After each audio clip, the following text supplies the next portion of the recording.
5ই আগস্টের পরে যারা লুট করছে, চাঁদাবাজি করছে, দখলদারি করছে, এদের কাছেও দেশ নিরাপদ না। যখন যে সরকারে থাকে তার গুন্ডা বাহিনী যত বড় অপরাধী হোক না কেন রাস্তায় ঘুরে, আর যারা নির্দোষ তারা আয়না ঘরে ধুকে ধুকে মরে। এই বিচার দেখতে চাই না, ন্যায় বিচার প্রতিষ্ঠা করতে চাই। 5ই আগস্টের পরে যারা লুট করছে, চাঁদাবাজি করছে, দখলদারি করছে, এদের কাছেও দেশ নিরাপদ না। সহজ কথা বলবো, আমাদের থিমের মধ্যে ভুল। আমাকে প্রশ্ন করছে সাংবাদিকরা, আপনি কি চান একজন প্রাইম মিনিস্টার 2 বছর মেয়াদির বেশি না থাকতে? আমি বললাম আপনাদের মূল থিমের মধ্যে ভুল। আগে থিওরি ঠিক করেন, সূত্র ঠিক করেন। তা আবার কি? আমি বললাম ধরেন একজনের নাম এ, একজনের নাম বি, একজনের নাম সি। এ বি সি তিনজনে চোর, ক্ষমতায় এ, কি করবে? কথা বলেন।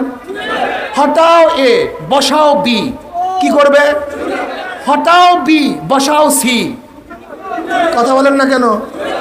কারণটা কি? নেতার পরিবর্তন হয়েছে, দলের পরিবর্তন হয়েছে, আদর্শের পরিবর্তন হয় নাই। ওসি থানার থেকে যায়, ওসি আসে, কিন্তু ঘুষের পরিবর্তন কারণটা কি? এসপি যায়, এসপি আসে, ঘুষের তো পরিবর্তন নেই। খুব ভালো মতো রাখতে হবে, এসপি গেলেই ঘুষ বন্ধ হবে না, ওসি পরিবর্তন হলেই ঘুষ বন্ধ হবে না, যতক্ষণ পর্যন্ত নীতি ও আদর্শবান ব্যক্তি ওখানে না বসবে।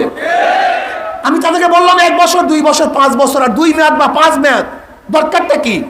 চোর যদি একদিনের জন্য বসে সে চুরি করবে, 1 মেয়াদের জন্য বসলে চুরি করবে। কাজে আমরা শুধু নেতা চাই না, নীতির পরিবর্তন চাই।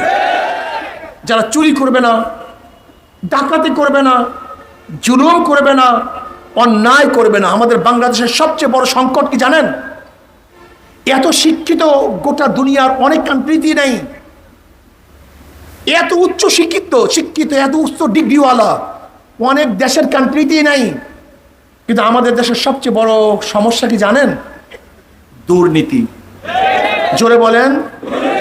এই দুর্নীতি মুক্ত দেশ করতে চাই, চোর মুক্ত দেশ করতে চাই, ঘুষ মুক্ত দেশ করতে চাই, ডাকাত মুক্ত দেশ করতে চাই। কি রাজি আছেন ইনশাআল্লাহ? এর জন্য মাদার গাছ লাগিয়ে আমের আশা করা যায় না। যারা 5 তারিখের পরে দেশে লুটপাট গুমটামি শুরু করেছে, ওদের মাধ্যমে দেশ কোনোদিন ভালো হতে পারে না। ওদেরকে প্রতিহত করতে হবে।